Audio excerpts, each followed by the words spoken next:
I would take it to cram for my exam the night before. I would take it to go out to clubs. I would take it to lose weight. I would take it to focus more. I would take it to have more energy.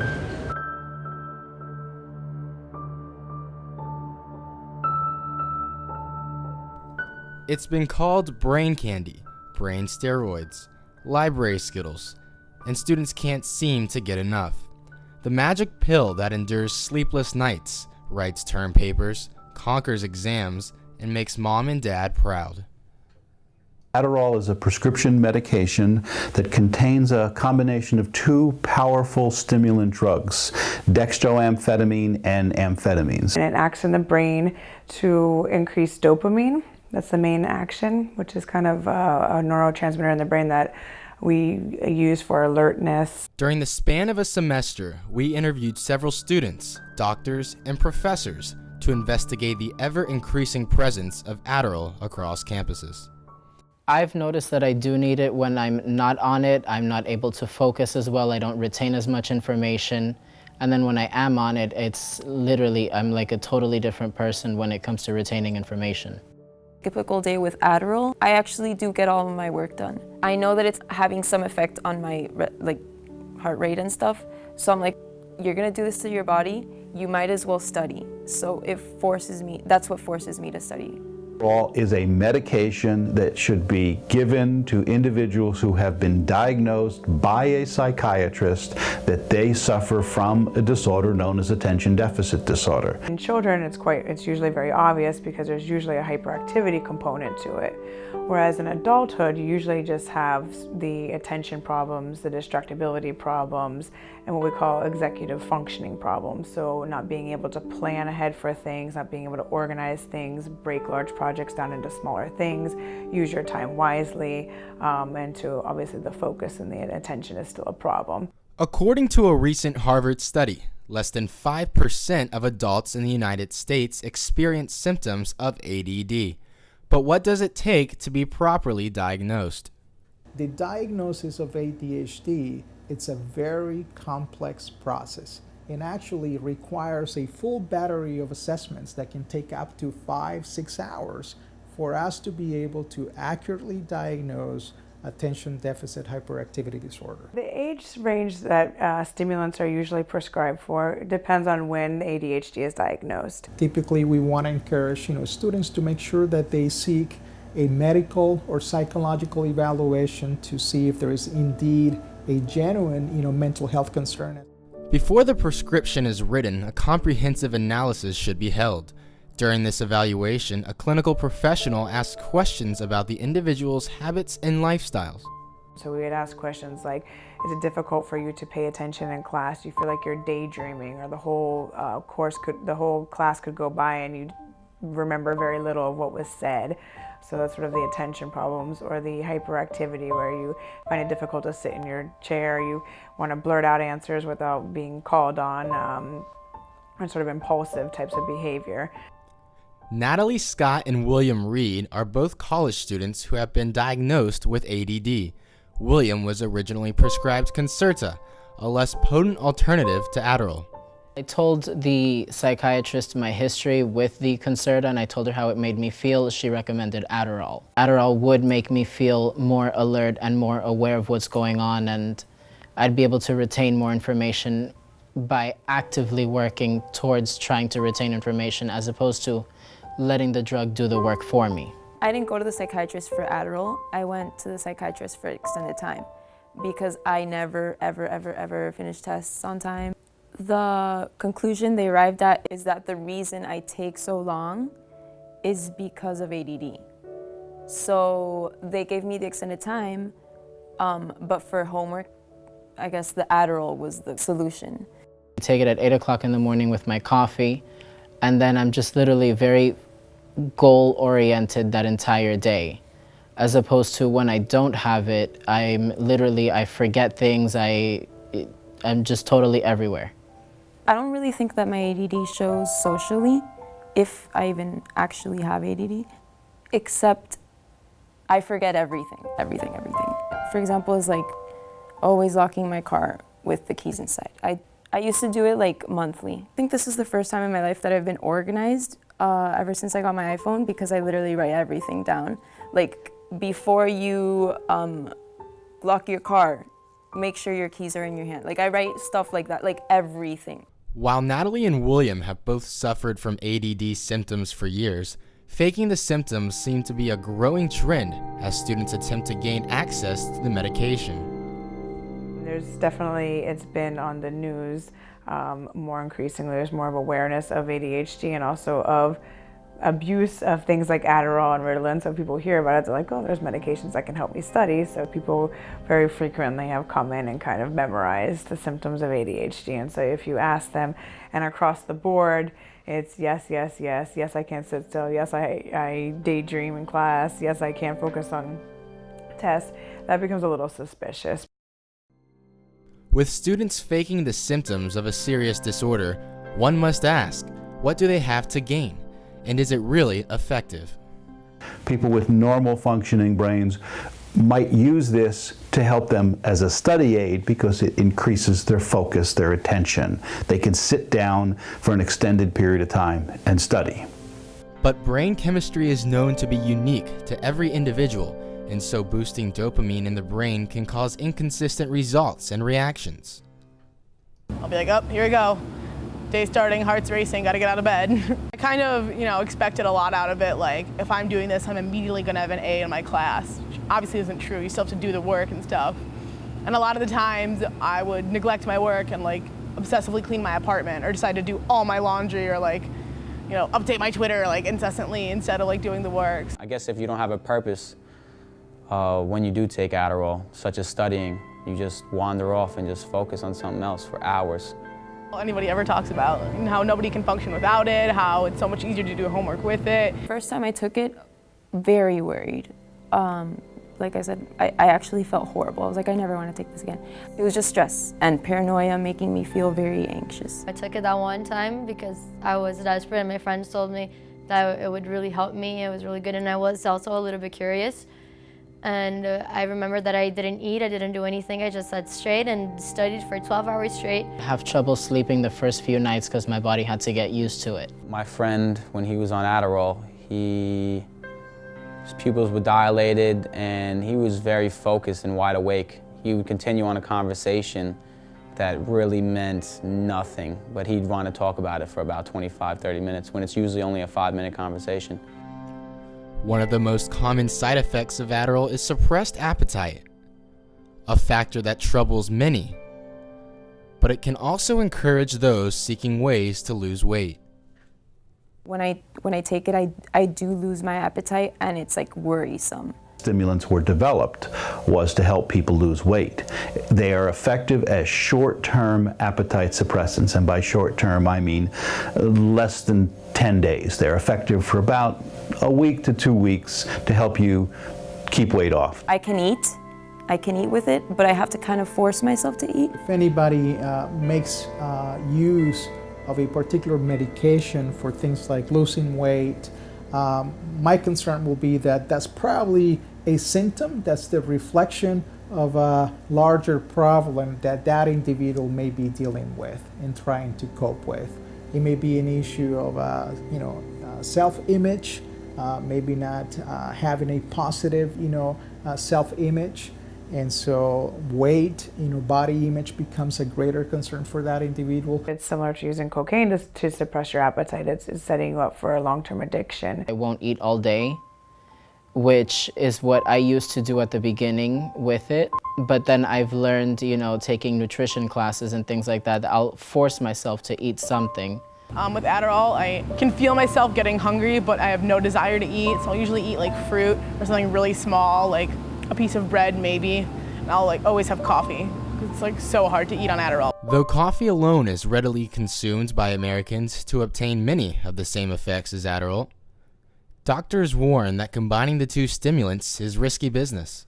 Take two stimulants together, you're going to exacerbate the effect. So even drinking a lot of coffee or having espresso at the same time as taking this will cause more cardiovascular symptoms. It will drive their blood pressure up. It will drive their heart rate up. They are both stimulants, which means that they both cause increased level of wakefulness and alertness, Coffee, of course, is not regulated. So my hands were shaking and I felt really nauseous. I was sweating really, really, really hard.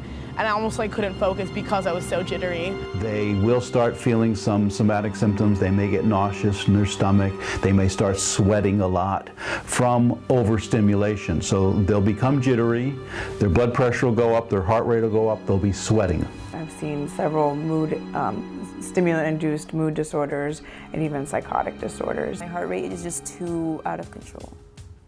I wouldn't take it every day, no. But a lot of these effects are experienced solely with Adderall and can present serious health dangers and risk of dependency. There have been well-documented cases of sudden cardiac death, meaning even without any predisposing known cardiac condition can cause someone to die suddenly of a sudden cardiac death. If perhaps it's a young person that already has early symptoms of heart disease, may have high blood pressure, they are much more susceptible to have a stroke if taking this medication on a regular basis. Still young, obviously I don't see any negative effect. I see that the days I don't take Adderall, I'm a lot more likely to lay in my bed and watch TV. So as an adolescent, you're developing your brain and your body, and you're taking these pills that are integrating into your brain.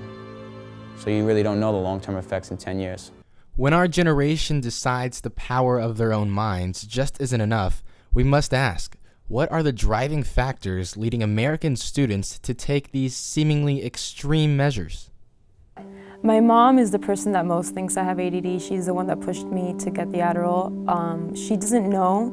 I tell her how it makes me feel, but she doesn't really get it. She thinks that I don't want to take it out of laziness. These are very real circumstances. The amounts of pressure and challenges that our students, are facing today are enormous. I want to go into the health field, so I need that extra boost. And you have people from all over the world trying to get the same position as you. And William is not alone. Many students feel that they must distinguish themselves from the rest to attain a competitive edge going into the workforce. You need to study a lot and have a lot of pressure, especially when you graduate, because you need to get a job. And right now it's not easy. And by taking Adderall, I get an A. I'd rather do that than don't do it and fall asleep and risk getting a worse grade. We certainly are in one of the top 50 universities in the country, and so it can be hyper competitive, at times. We know that some of these, behaviors actually start in middle school, maybe even high school, where students begin to experience, the pressure of performing academically at a very high level in order to get into schools such as, UM. It seems to me that with each generation we face more and more competition. We're no longer guaranteed just to go to college and have a good job when we're done. Many consider the drug an easy way out. Is Adderall really just a tool used to procrastinate? In this country, we have an attitude of, oh, there's a pill I can take for that. And Adderall is that pill that's the pill of the moment, where people think, I don't have to work real hard, I can just take a pill and that'll help me study and get good grades. They were procrastinate, and in the end, the night before, they realize they have a huge exam and they need to study and they don't know anything. I just felt like I could do everything and anything at the same time. I wanted to go to the library, I'd go. I wanted to go somewhere else, I'd go. If I wanted to go work out, I could do it all in one day instead of just being lazy and not doing it. Could it really be helping students who desire success and need an extra push when times get rough? So for me, it's basically a helper to ensure that I will do the best that I can to get into dental school. If I'm working hard enough in the class, Adderall has definitely helped me improve my grades. When people in the library falling asleep, they ask people, do you have Adderall? As it's like a kickstand to help them. Hey, can I buy a pill from you? Hey, can I buy a pill from you? Hey, let me get some for finals. We're looking for a shortcut. According to a survey we conducted among students in the Miami area, almost half of respondents admitted to currently taking Adderall, 73% of them without a prescription. With this growing demand for Adderall, a supply must exist to match. But where does it all come from? I have a family member who's a doctor, so he can just prescribe it to me. You can only get Adderall every so often, and when you're regularly prescribed it, you have to go yourself to refill it every month. But my family member can just write me the script and give me 2 or 3 months worth and then I'll hold on to that, and then when it's done at the end of those 2 or 3 months, then I can go back and get a refill. It's harder to come by with Adderall. Adderall is, it's harder to get somebody to give their prescribed pills because they personally need it. So maybe it's harder, it's a less street drug. It's probably found more on campus than on any corner. People that get prescribed already, they just resell it. And it's really easy to make money off of them. People buy them for $5 a pill, and I get them for free. From my clinical experience that I see a number of college students that come here for numerous anxiety, depression, all kinds of things that kind of mention, oh yeah, I'm also taking Adderall, whether it's prescribed from their primary care doctor or they obtain it from their roommate or somebody else. It seems to me that it's quite high. Though the sale and exchange of Adderall seems to be widespread and socially accepted across campuses, many users are not aware that the drug is classified as a Schedule II controlled substance, along with opium, morphine, and cocaine. Adderall definitely could be a gateway drug in that as a young person you learn, if I have a problem I can take a drug and the drug will solve my problem. So later in life, if you have another problem, take a drug. It'll solve your problem. So they think, oh, I can just take it to stay up, or I can take it to suppress my appetite, or both, or to study. And so I think it's equally as dangerous as the street drugs. When investigating this classification, we found that both Adderall and cocaine are listed as having a high potential for abuse and produce many of the same effects. Some of these include increased energy and focus, dramatic changes in mood, increased heart rate, and the risk of heart attack and stroke. Where they are increasingly asking for higher and higher doses, or I lost my prescription, or someone stole my medications, which all of this could be true, but we take it into a clinical picture. If it's repeated behavior, then we start to get suspicious. So we asked our doctors what healthy alternatives they would suggest for students who may be resorting to these drugs. People kind of underestimate sleep, and sleep is where all of your memory and your learning is consolidated. So if you're not getting good sleep, it doesn't matter how much you study. In the long term, you're not actually going to remember what you study. Everything from physical activity, exercise, getting adequate sleep, a good diet. Clearly, exercise has a large component of, it can kind of clear your brain, help you with concentration. It's a natural and anxiolytic and antidepressant. Maybe seeking family support, even a spiritual support through a synagogue or church. Eating healthy, you cannot just eat plain sugar or plain carbs during times that you're supposed to be studying. Sometimes even counseling, talking to a counselor, getting some coaching on performance enhancement skills that could improve academic performance. Right, I think it's all about a well-rounded lifestyle. Students find themselves, under a lot of pressure to succeed and to perform academically, actually to exceed in their performance. I definitely think there's a stigma attached to it, and I think that there's a lot of people who just assume it's going to help them, but who don't really take it seriously. They're kind of just like, oh, if I take this Adderall, everything will come easily to me. There is still work you have to do. When you take Adderall, you just memorize everything. You might learn, but you're not learning to actually learn and intake the knowledge. You're learning just to get a good grade on the exam. If you have that much necessity to study, you're going to study anyway without the Adderall. Statistics indicate that roughly between 7 to 25% of college students indicate having to resort to the use of pharmaceutical stimulants without a medical or psychological evaluation and without a prescription. I don't think that Adderall actually cures anything. I think it's purely a placebo effect. You're trying to find the easy way out, and you're looking for a fast solution for a long-term problem. I think it's cheating. That's why I don't take it. I don't trust pills. It defeats the purpose of college. It defeats the purpose of paying a really high tuition to get a good education and actually growing yourself as a person. So is Adderall a college student's best friend or worst enemy? Does it minimize distractions or create them? And most importantly, when your health and morality are at stake, is it all worth it?